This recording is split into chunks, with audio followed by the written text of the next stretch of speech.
अगर आप भी चाहते हैं कि डीडी धमाका का ऑडियो वीडियो आप तक तुरंत पहुंचे तो लाल बटन दबाकर चैनल को सब्सक्राइब करें और साथ ही बेल आइकन दबाना बिल्कुल ना भूलें।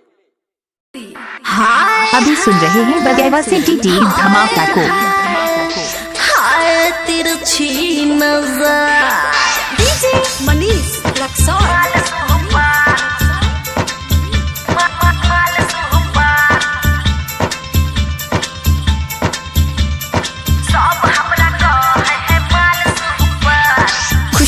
अभी सुन रहे दिवाकर दीवाना भाई।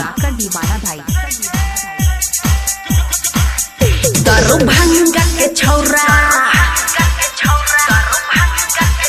मधुबनी के छौरा, कुशेश्वर के छौरा, बलुआ के छौरा,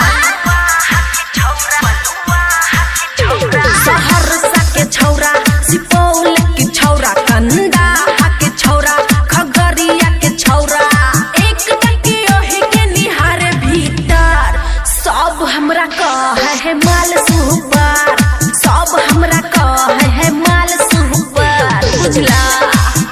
इलाका किसी का हो धमाका दिवाकर दीवाना भाई का ही होगा। खुशी रिकॉर्डिंग स्टूडियो बलुआ।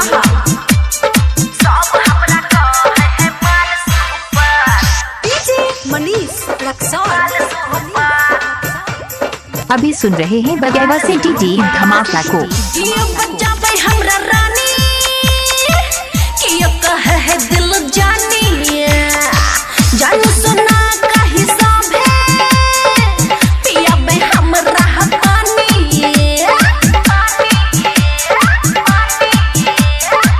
पिया बे हमरा पानी, कियो बजाबे कहे रानी कियो कहे है दिल जानी, जानू सुना का हिसाब है पिया बे हमरा पानी।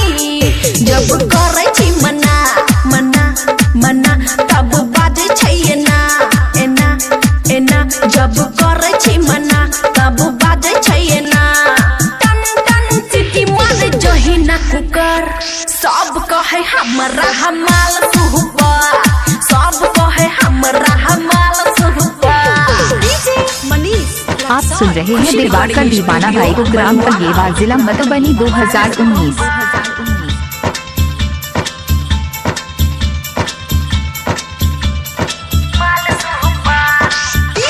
मनीष रक्सौल। अभी सुन रहे दिवाकर दीवाना भाई।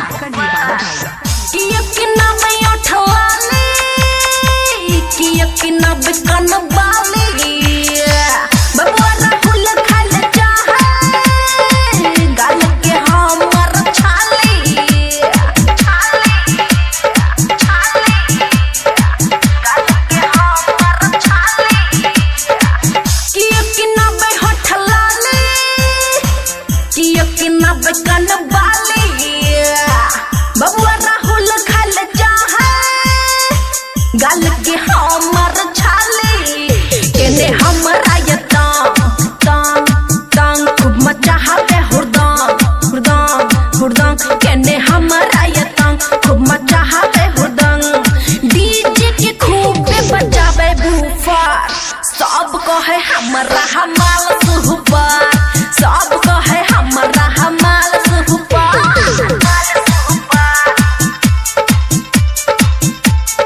इलाका किसी का हो धमाका दिवाकर दीवाना भाई का ही होगा।